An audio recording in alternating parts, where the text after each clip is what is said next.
DSM é o Manual Diagnóstico Estatístico da Academia Americana de Psiquiatria, ele está na 5ª edição, e esse TR aí é o texto revisado. Então, não mudou muita coisa para o anterior. Você vai precisar que o paciente tenha esses sintomas positivos, delírio, alucinação, desorganização do comportamento, do pensamento, sintomas negativos. E aí, isso daqui, basicamente, assim, ele tem que ter um tempo de doença, né, que é de 6 meses, e não é bem explicado por alguma outra condição, tá? Transtorno bipolar, transtorno esquizoafetivo, ou por conta de uso de uma droga, tá certo? Então, assim, excluir as outras coisas. Já houve essa separação mais categorizada da esquizofrenia, né? Muito baseado nas descrições mais clássicas. Então, a esquizofrenia paranoide, que é aquela esquizofrenia que o paciente tem, essa mais clássica, vamos dizer assim, né? De persecutoriedade, paranoia, né? Delírios de perseguição, alucinações auditivas. Tem a catatônica, né? Que é um outro subtipo em que o paciente ele acaba tendo uma redução da psicomotricidade, da fala, né? Pode ter paralisias, enfim. Depois, a hebefrênica, que é o que a gente chama de esquizofrenia desorganizada, que é marcada por uma alteração muito grande do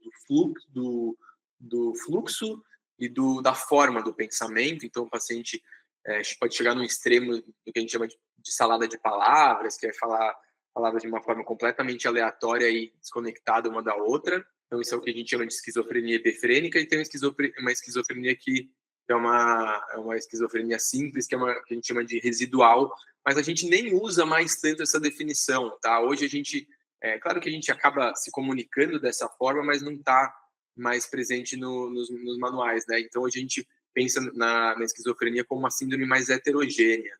Tem a predominância de sintomas, de alguns grupos de sintomas. É assim que o DSM e a CID têm visto a esquizofrenia. Qual que é o fenótipo dessa condição, né? Então, classicamente, são os sintomas positivos e os sintomas negativos.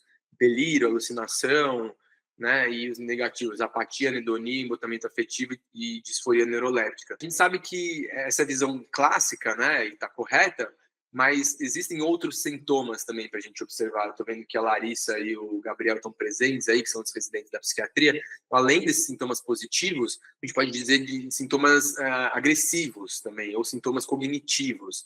Então, a gente consegue mapear melhor o grupo de sintomas, inclusive, dentro da hipótese dopaminérgica da esquizofrenia, a gente consegue mapear quais são os circuitos que estão envolvidos na esquizofrenia.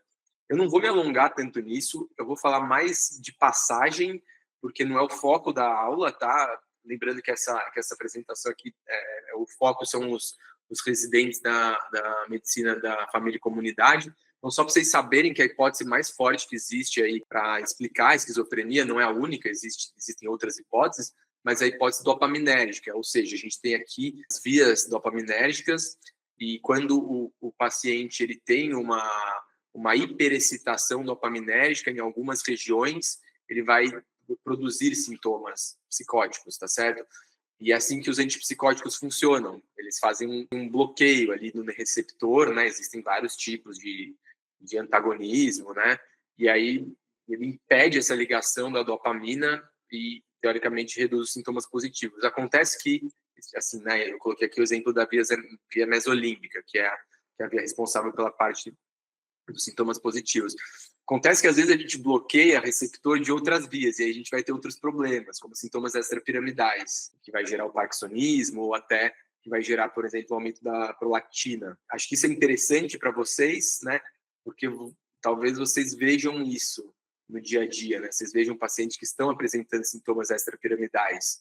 E é importante vocês saberem o porquê que isso acontece, né? Então, isso acontece em decorrência do bloqueio dopaminérgico em certas regiões. E aí, tem 2 tipos de antipsicóticos, são os antipsicóticos de primeira geração e de segunda geração, também chamados de antipsicóticos convencionais ou atípicos. Do lado dos convencionais, aqui do lado esquerdo, a gente tem a clorpromazina, que foi o primeiro antipsicótico a ser sintetizado, a levomepromazina, o haloperidol. Existem outros, mas eu coloquei aqui os que a gente mais usa na prática. E como eu falei para vocês, eles vão gerar sintomas extrapiramidais. Esse vai ser o principal problema dessa classe de medicações. Isso porque eles têm um mecanismo de ação muito particular, clássico, né? Um efeito mais focado no antagonismo nos receptores D2, tá? Então é isso que esses antipsicóticos de primeira geração fazem, por isso que eles geram sintomas extrapiramidais. Isso clinicamente se tornou um problema, né? Porque, tá, os pacientes melhoram dos sintomas positivos, mas eles ficam com muitos efeitos colaterais, né? E aí, o que a gente faz? Vamos desenvolver novas moléculas, né? Para tentar fazer com que eles tenham mais qualidade de vida. E aí que surgem os antipsicóticos de segunda geração, que são os atípicos, que, além do antagonismo dopaminérgico, tem uma ação, muitas vezes, em receptores de 5-HT, que são receptores serotoninérgicos, tá certo?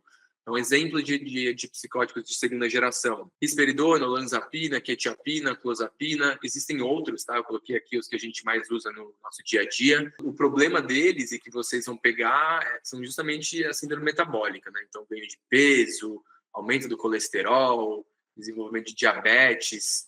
Então, os antipsicóticos de segunda geração, eles têm características muito diferentes umas dos outros, tá? Então, eles podem ter ações bastante variadas, né? Então, como eu disse, eles têm uma ação dopaminérgica, mas também eles vão ter uma ação serotoninérgica, histamínica, muscarínica, e eles vão ter uma afinidade maior ou menor para determinados receptores. E aqui é o problema que vocês vão ter na prática. Quer dizer, a gente trata os pacientes com esquizofrenia, né? Nós psiquiatras, mas vocês, médicos da família e comunidade, muitas vezes vão pegar esse problema aqui, que é isso, né? Os efeitos adversos. Você vai tratar um paciente com olanzapina, muitas vezes vai ganhar peso de uma forma problemática. Eu já vi paciente ganhar 30 quilos com olanzapina, né? Então, quer dizer, a gente tem esse problema, a gente tem antipsicóticos que não tem esse problema de ganho de peso, mas esses que a gente tem disponíveis no SUS, a maioria dá isso, tá? Então, olanzapina, quetiapina, própria risperidona, uns mais, outros menos, baseado, né, no seu perfil de ação. Então, assim, acho que eu coloquei esse slide aí para lembrá-los, né, da importância de fazer esse acompanhamento do paciente a nível ambulatorial, né? Então, vai ver que ele vai ter um risco, um ganho de peso. Então, esse aqui é o trajeto, né, do paciente que usa antipsicótico. Então, daí a importância de você monitorar a ação, né, do antipsicótico. Ele vai aumentar o apetite, porque não sabemos, tá? Provavelmente existe alguma ação em algum receptor que a gente não conhece, mas que dá ganho de apetite, dá ganho de peso. O paciente desenvolve obesidade, aumenta o IMC, aumenta o risco cardiometabólico e vai caminhando, e tem o aumento do colesterol, triglicerídeos, e aí ele começa a ter repercussões clínicas mais importantes, resistência à insulina, hiperinsulinemia, vai evoluindo para uma insuficiência, uma pré-diabetes, diabetes e eventos cardiovasculares, né? E isso gera o quê? É fantástica a evolução que a gente teve nos últimos 50 anos, 70 anos, com relação ao tratamento da esquizofrenia, dos transtornos psicóticos, mas olha o que a gente também tem de problema, né? A expectativa de vida de pacientes que tomam antipsicóticos pode ser menor do que da população geral, né? Por quê? Justamente por conta disso. Então, eu queria alertá-los disso. Tá com um paciente que tem esquizofrenia, toma antipsicótico, é muito importante a gente poder cuidar disso. Na teoria, nós, psiquiatras, deveríamos, ao introduzir um antipsicótico de segunda geração para um paciente, ver o peso, ver a circunferência abdominal, fazer os exames. Exames geralmente a gente pede, mas confesso que raramente a gente faz um acompanhamento tão próximo dessas medidas, tá certo? Esses valores